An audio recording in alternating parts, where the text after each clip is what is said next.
Hello my dear students. Today I am going to discuss the equation of motion by the help of graph. That is, we solve these three equations with the help of our graph. Earlier we have solved it through our calculus method. So that's why I am going to discuss this equation of motion through our graph. So our first equation is v is equal to u plus at.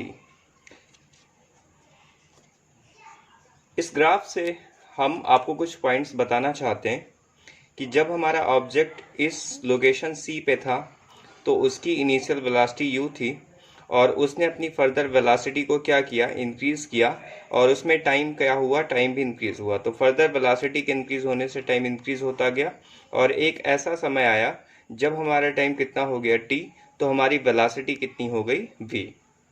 इसका मतलब है अगर इस point का coordinate देखा जाए तो इस पॉइंट का कोऑर्डिनेट t, v होगा। क्लियर। अब बात करते हैं कि जो हमारा यहाँ पे स्लोप है, ठीक है, ये हमारा क्या होता है, स्लोप। ये जो स्लोप है वो हमारा किसको रिप्रेजेंट करता है, v minus u divided by T को। इसका मतलब है जो स्लोप है वो एक्चुअली क्या है, rate of change of velocity है। कैसे है भाई यहाँ पे अगर हम rate of change of velocity निकालना चाहें, rate of change of velocity, तो ये क्या होगा हमारा, आपको भी मालूम है, ये होगा v minus u divided by T. तो v minus u divided by T है अगर, तो हम कह सकते हैं कि यहाँ पे ये हमारा एक्सीलरेशन को रिप्रेजेंट करता है और v minus u divided by T. अब देखो मतलब है change in velocity divided by change in time.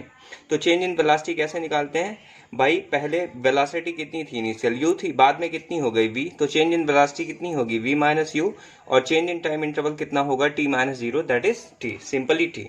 तो इस तरह से हमारा ये इक्वेशन कन्वर्ट हो गया और अब हम इसको लिख सकते हैं b minus u is equal to a T.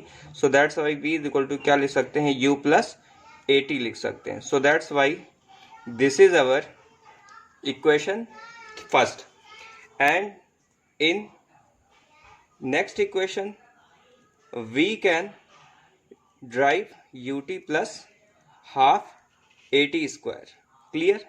अब हमको मालूम है कि हम s कैसे निकालते हैं, ठीक है, डिस्टेंस कैसे निकालते हैं।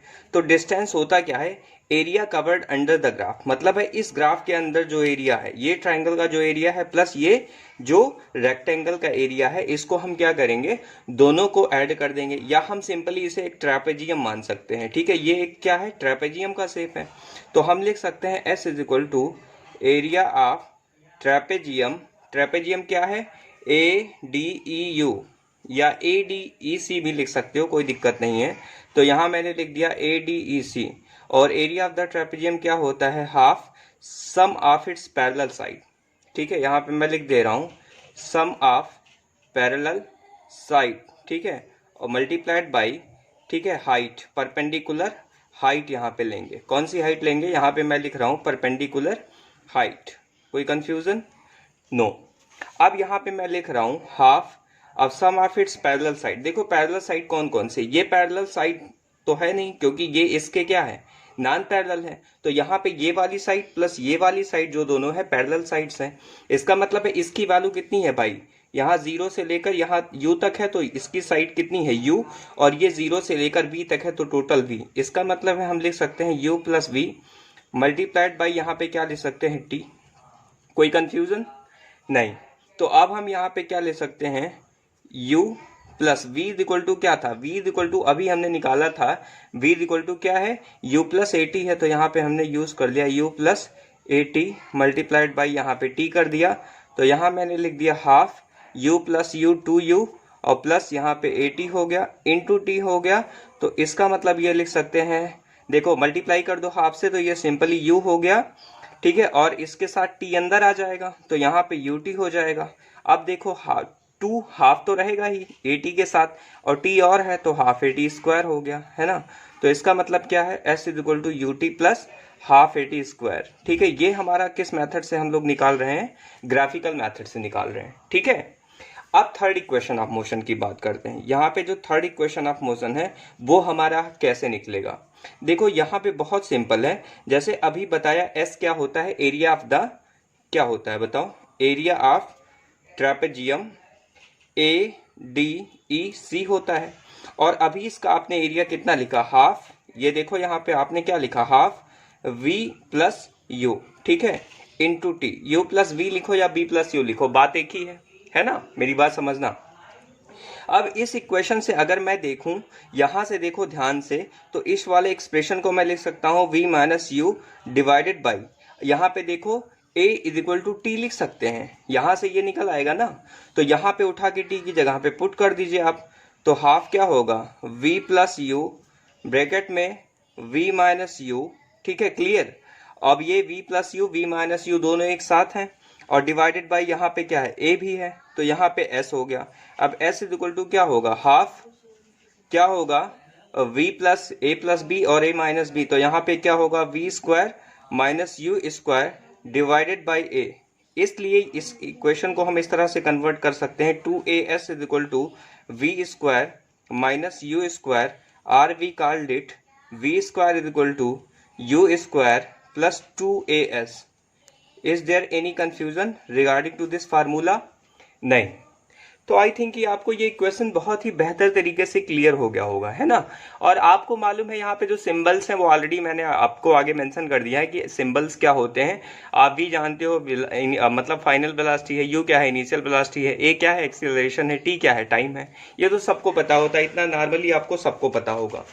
अब हम एक इक्वेशन करने जा रहे हैं कि इसी इक्वेशन को, यहाँ पे मैं एक क्वेश्चन लिख सकता हूँ, to deduce the equation for the displacement of a body in the nth second. मतलब है nth सेकेंड के लिए हमको क्या चाहिए? इक्वेशन चाहिए, ठीक है। तो nth सेकेंड के लिए अगर हमें इक्वेशन निकालना है तो क्या करते हैं? हम 3 लोकेशंस यहाँ पे सेलेक्ट करते हैं। एक तो हमने क्या लिया? A, और दूसरा हमने यहाँ पे क्या लिया? C, और यहाँ पे हमने क्या लिया? B लिया। क्लियर? अब हमने ये माना कि let a b be the distance travelled by a body in n second. मतलब है ए बी जो डिस्टेंस है वो n सेकेंड में ट्रेवल किया गया है। मतलब है किसी बॉडी के थ्रू जो ए बी है वो n सेकेंड में ट्रेवल किया गया है, क्लियर। और जो ए सी है वो n माइनस 1 सेकेंड में ट्रेवल किया गया है। मतलब है जस्ट 1 सेकेंड पहले, मतलब इतने में टाइम n माइनस 1 सेकेंड लग रहा है, ठीक है। और यहाँ पे जो टोटल टाइम लग रहा है वो n सेकेंड लग रहा है, क्लियर। तो यहाँ पे क्या होगा? n सेकेंड और n माइनस 1 सेकेंड के लिए एक इक्वेशन जनरेट करेंगे। तो एक बात बताओ कि अगर हमें Sn चाहिए तो हम क्या कर सकते हैं? आपको भी मालूम है कि AB में से क्या कर सकते हैं? AC को माइनस कर सकते हैं। अगर हमने AB में से AC को माइनस कर दिया तो हमारा इक्वेशन पता चल जाएगा। अब हमें AB चाहिए, तो AB को हम क्या कर सकते हैं? AB को हम लिख सकते हैं, कैसे लिख सकते हैं? AB की वैल्यू क्या होगी भाई? n सेकेंड में है तो यहाँ पे ut की जगह पे un लिखेंगे प्लस हाफ, बताओ a, ठीक है, n स्क्वायर लिखेंगे। कोई कंफ्यूजन? इसी तरह से अगर मैं ac लिखना चाहूँ तो ac क्या लिखूंगा? u ब्रैकेट में n माइनस 1 लिखूंगा, और प्लस उसके बाद मैं लगाऊंगा हाफ a ब्रैकेट में n माइनस 1 का होल स्क्वायर। Any confusion? अब हम इन दोनों को माइनस कर दें, मतलब है हमें Sn चाहिए, तो हमने क्या किया? इन दोनों में से माइनस कर दिया। तो मैंने यहाँ पे लिखा un plus half an square और प्लस u ब्रैकेट में n माइनस 1, ठीक है। और यहाँ पे देखो ध्यान से माइनस साइन लगाना है, ठीक है, बीच में माइनस साइन, un माइनस 1 और प्लस हाफ an माइनस 1 का whole square. Is there any confusion? No. तो इस तरह से हम इसको क्या करते हैं? सॉल्व करते हैं। देखो यहाँ पे क्या लिख सकते हैं? un plus half an square minus, अब देखो यहाँ पे बेटा क्या लिख सकते हैं? un और माइनस u लिख सकते हैं। कोई दिक्कत? नो। अब यहाँ पे हाफ, अब देखो यहाँ पे क्या कर रहे हैं? इसको मैं थोड़ा सा सेपरेट कर रहा हूँ ताकि आपको अलग दिखे, ठीक है। देखना ध्यान से, a प्लस बी का होल स्क्वायर है ना, तो n माइनस 1 का होल स्क्वायर अगर यहाँ पे ओपन कर दें, उसके बाद अगर हम जो है हाफ a से मल्टीप्लाई करें तो हमें कुछ इस तरह से एक्सप्रेशन मिलेगा, हाफ an स्क्वायर। ध्यान देना मेरी बात को। और यहाँ पे क्या मिलेगा? आपको भी मालूम है, प्लस हाफ a मिलेगा। ध्यान से सुनना, प्लस हाफ a मिलेगा, है ना। और उसके बाद हमको क्या मिलेगा? माइनस an मिलेगा। कोई कंफ्यूजन यहाँ नहीं होना चाहिए भाई। A square plus B square minus 2ab होता है, तो N square plus 1 minus 2n, तो यहाँ हाफ ए से मल्टीप्लाई कर दिया तो half a n square plus half ए और माइनस ए एन आ गया। अब इसके बाद इस एक्सप्रेशन को जब हमने यहाँ पे देखो यू एन से बेटा यू एन कट जाएगा ना, माइनस साइन यहाँ पे लगा हुआ है, हाफ ए एन स्क्वायर से हाफ ए एन स्क्वायर यहाँ पे कट जाएगा, तो मैं इसको कुछ इस तरह से लिखता हूँ, u n plus half a n square minus u n plus u हो जाएगा यहाँ पे, ये minus half a n square हो जाएगा और फिर माइनस हाफ ए हो जाएगा, ठीक, और यहाँ पे क्या हो जाएगा प्लस ए एन हो जाएगा।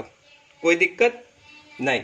तो यहाँ से हाफ ए एन स्क्वायर से half a n square cancel, u n से यू एन कैंसिल, यहाँ पे u minus half a plus a n आपके पास बचा।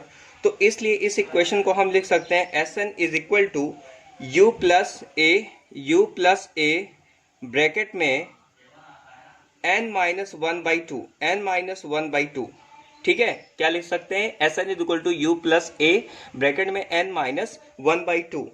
क्लियर, कोई कंफ्यूजन यहाँ पे?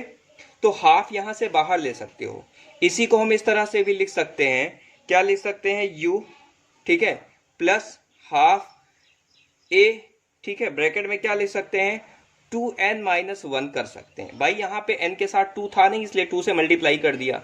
तो ये हमारा बहुत ही फेमस एक्सप्रेशन है, जिस एक्सप्रेशन में हम क्या करेंगे, कई सारे न्यूमेरिकल्स यहाँ पे हम सॉल्व कर सकते हैं, ठीक है। किसी को कोई भी कंफ्यूजन नहीं होना चाहिए। हमने क्या किया, कुछ यहाँ पे कोई बहुत बड़ा मैथमेटिक्स नहीं लगाया, यहाँ पे क्या किया है, ए से बी के लिए ns सेकंड के लिए एक इक्वेशन बनाया ए बी, और उसके बाद n माइनस 1 सेकंड के लिए क्या इक्वेशन बनाया ए सी, और इन दोनों इक्वेशंस को मैंने क्या किया, यहाँ पे सॉल्व आउट किया और दोनों को माइनस कर दिया, और माइनस करने के बाद ये हमारा यहाँ पे सोल्यूशन आ गया, s n is equal to u plus half a bracket में 2n minus 1, and this is our solution final. This is our मतलब है क्या है, इसको हम कह सकते हैं this is the final solution of nth equation. कभी कभी एग्जाम में ये पूछा जाता है, ठीक है, कभी कभी क्या 11 में तो अक्सर ही पूछा जाता है, तो हम ये कह सकते हैं ये इक्वेशन कुछ इस तरह से आएगी, to deduce the equation for the displacement of a body in nth second. Is there any confusion? तो हम नेक्स्ट लेक्चर में हम केवल और केवल इससे रिलेटेड जो भी क्वेश्चंस अभी हमने पढ़े हैं क्लास 11 से रिलेटेड, उस इक्वेशन से रिलेटेड हम न्यूमेरिकल सॉल्व करेंगे, और नेक्स्ट मतलब है वीडियोस में मैं आपको डेफिनेटली बहुत ही अच्छा मतलब एक क्वेश्चन प्रोवाइड कराने वाला हूं। Thank you students.